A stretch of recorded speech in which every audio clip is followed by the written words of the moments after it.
Mike, I want to get your thoughts first on Tennessee being tabbed number one in the college football playoff rankings. Tennessee's at one, Georgia's at three. It keeps adding some more excitement for this matchup coming up on Saturday. Yeah, battle of number ones, right? You got the AP, you got the coaches poll. Now you got the college football playoff committee. I mean, I think that what the committee does is a little bit different in the sense that they look solely at this year. They don't look at any intangibles. They don't take into consideration what Kirby Smart and many of these players did for Georgia last year. And, I think, the common person goes, well, yeah, that matters that Stetson Bennett has played in a championship game, or, that Georgia's proven, that they can, withstand a whole season and be number one.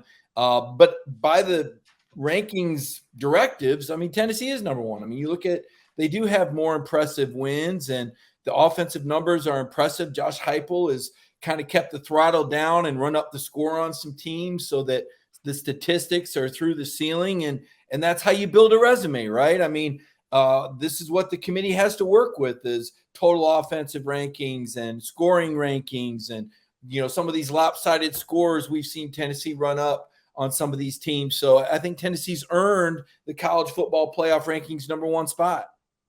Mike, tell me about Georgia. I mean, I know we can watch them on TV. We can see what's on paper. What's different about this Georgia team from last Georgia team? Still a very good football team. Yeah, well, I mean, they lost 5 first-round picks off their defense, and now their leading sack guy, Nolan Smith, is out for the year. He's another first-round pick. So they did return Jalen Carter, who's a very good interior defensive lineman that could potentially disrupt Hendon Hooker, tip some passes, move the pocket. Josh Heupel's very well aware of number 88. The secondary's better, and it needs to be, because they get tested more often. They're not going to get the same amount of pressure that they did last year. I want to say they might have had 5 or 6 sacks in last year's game against Tennessee. I don't think you're going to see that big of a number because those players are gone. The guys that have come in are very good, but they're still growing. They're young. This is very much a reloading season for Georgia. And frankly, to see Georgia number one in the polls, it's been a bit of a surprise. Typically, teams don't have 15 guys drafted into the NFL and lose another 13 to the portal and still stay unbeaten halfway through the next season. Offensively, Stetson Bennett has improved. The offense is built more around his skills. It's a shorter, more of a West Coast pass game. I anticipate the Vols are going to really crowd the line and challenge Stetson to go deep. They're without their leading receiver, A.D. Mitchell. He's been gone since the second week of the season. It'll be very interesting to see if he comes back. But the tight ends are dangerous. Darnell Washington and Brock Bowers, and certainly Tennessee very well prepared and well aware of what the dangers that those tight end mismatches bring.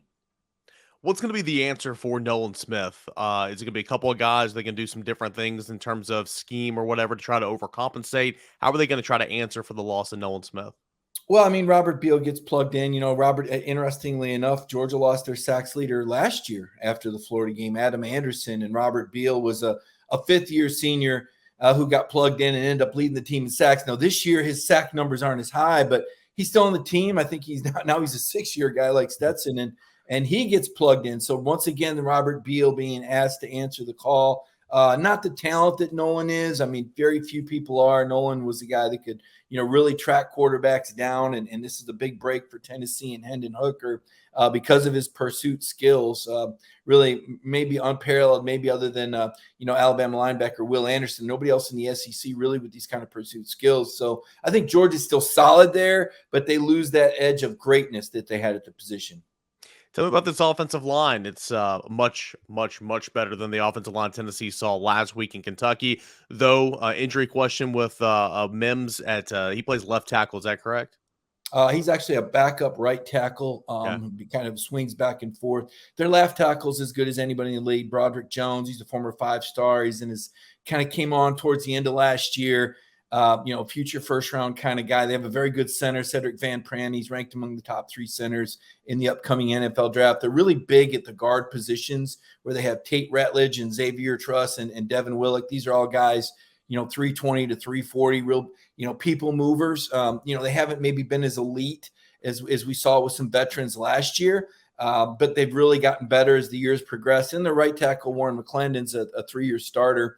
He was a freshman All-American a couple years ago. Very solid guy. Don't think he's necessarily dynamic, but very assignment sound. So you're not going to see a lot of busts up front. It's an experienced group that's gotten better and better. You mentioned Mims. I mean, he's a second-year player and a 5-star and one of those, guys that you can tell is going to be just awesome and is on the brink of awesome. He had a sprained knee against Florida. Not as bad as the one that kept Jalen Carter out for a couple games. Not sure we'll see him against Tennessee, but we'll see Mims before long again. So, Mims questionable very much. AD Mitchell questionable. Nolan Smith's out. Mm-hmm. What about Kendall Milton? He's been out for a little bit. I want to say, 2 or 3 games. What's his status? Yeah, he's got a strained quad. Kirby said he was back at practice yesterday.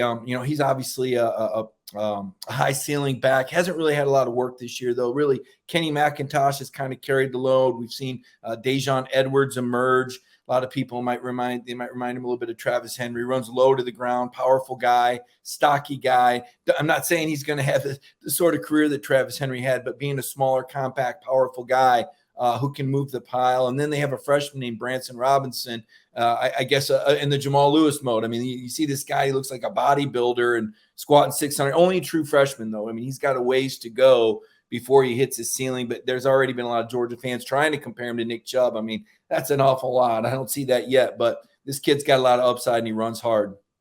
Yeah, Tennessee very much involved in that recruitment. So Tennessee fans who follow recruiting know who that young man is.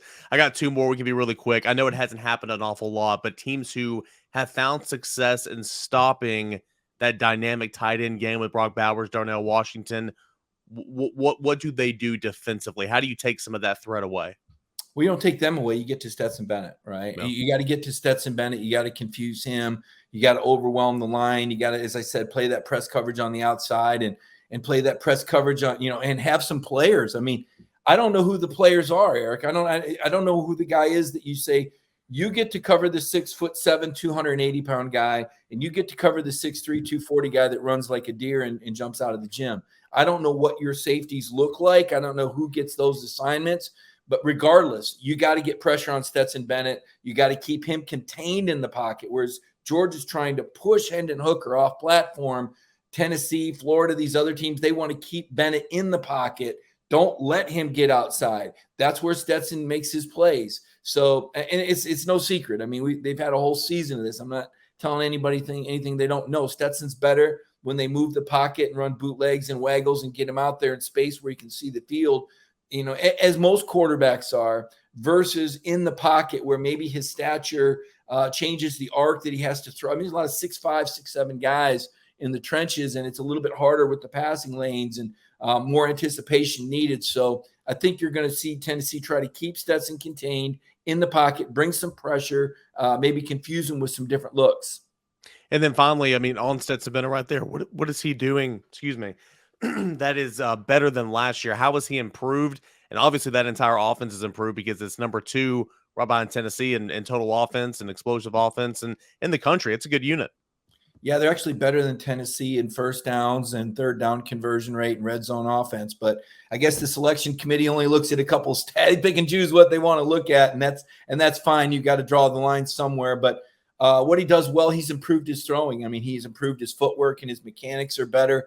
He's able to make more second-level throws. He's always had a decent deep ball. He's able to kind of pop it up there, like I said last year, pop a shot, pop gun arm. You think of that pop gun, he can get that arc on it and pop it up there like you see, and it comes right down. Guys like AD Mitchell run underneath it. But now Stetson has improved his intermediate throws. Saw him throw a real nice missile over the middle of that last game on a 2nd and 12 against Florida midfield, and really just threw a bullet down low to Marcus Rosemy-Jack Saint. Really well-placed ball with a lot of velocity. So I'm seeing more of that from Stetson. He is a better quarterback than he was a year ago. Now, teams are more familiar with him and what Georgia's doing. He's scouted a little bit better, but make no mistake about it. He's shown great improvement.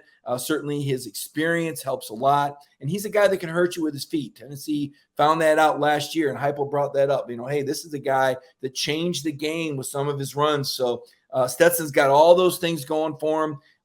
He misses George Pickens, who he had at the end of last year. He really misses A.D. Mitchell. If you see A.D. Mitchell out there for Georgia, that's going to be a big boost on Saturday.